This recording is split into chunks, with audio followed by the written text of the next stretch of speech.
Phil, congratulations, a massive 1-0 victory today at Swindon. Your reaction to the game? So pleased with the win. Really, we should have been outside. We had some very good chances to extend the lead. Their keeper made some good saves. And then obviously the sending off makes it edgier than it needed to be. So we had to show so many different qualities over the 90 minutes to get the result. But listen, it's a really important win for us. When the fixtures came out, I think everybody took a second look at it. Swindon away on Boxing Day. I don't think the EFL have done us any favours with that. And I've got to make a special mention to our supporters today. That gave the lads a huge lift when they ran out and saw the amount of people who'd come down to get behind the team. A long way on, like say, on Boxing Day, when people have got a lot of family and friends staying. So thank everybody who came down to support us. As you probably know already, we had quite a bit of disruption leading into the game with illness. Obviously, Moles went downhill, then Jacob Bickerstaff went downhill. Fletch, we didn't feel was quite ready to start, so we've had to rejig the team. And the lads have just responded in really, really good fashion. And it's taken everything into consideration. It's a really important win. When you take all them circumstances into account, does it make that victory extra sweeter, especially with the grit determination coupled by the support from the supporters today? Yeah, we had to show character today. And, we first half, I thought some of the football was really, really good. We knew how Swindon would set up. And I felt time and time again we played through that and looked a real threat. Dobbs and McLean looked a good partnership at the top of the pitch. And like I say, in the second period, we started so quick and had that chance straight after the break, and then 2 or 3 other really good chances to take the game away from them.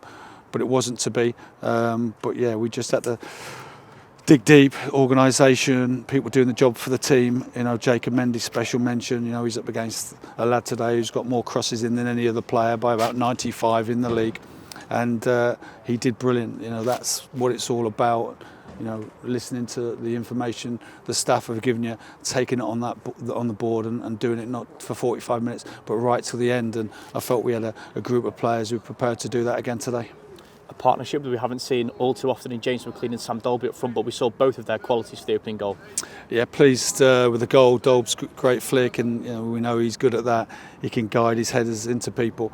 And James was tireless in his running. He was a real threat down the sides, and I thought it was a very good performance. And great for him to get a goal. When there is injury and illness in the camp, how good is it to call upon someone's versatility like James, where he can play in a multitude of different positions? Yeah, that throughout the season that happens, doesn't it? And it's not about feeling sorry for ourselves in the hotel and saying, right, well, what we're going to do, how we're going to kind of spin this round. So the team's got a feel to it that we feel that it's strong enough to win. But not only that, there's enough threat from the bench if we need it. And we put Moles on the bench. Typical of Paul. He'd been feeling unwell and sick, and he said he could be on the bench, and I didn't really want to use him unless we absolutely had to, but we need to get him and a few others who are feeling ill back up the road tonight as quickly as possible and have a head count when we're back in a couple of days' time. James Jones received a second booking in the second half, so at centre half. What was your reaction to that? Yeah, I think in the context of the game, because the ref let a lot of things go in the first half, and we actually said that to the fourth official, so that's fine. Don't see people booked as long as that consistency remains throughout the game.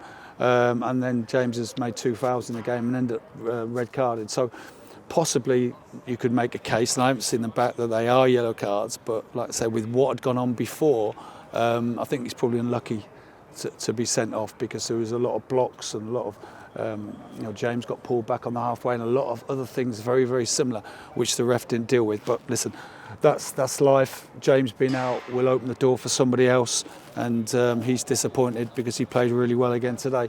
But that's football, and when we get players sent off like we've done, we've got to make sure it doesn't affect the scoreline at the end of the day.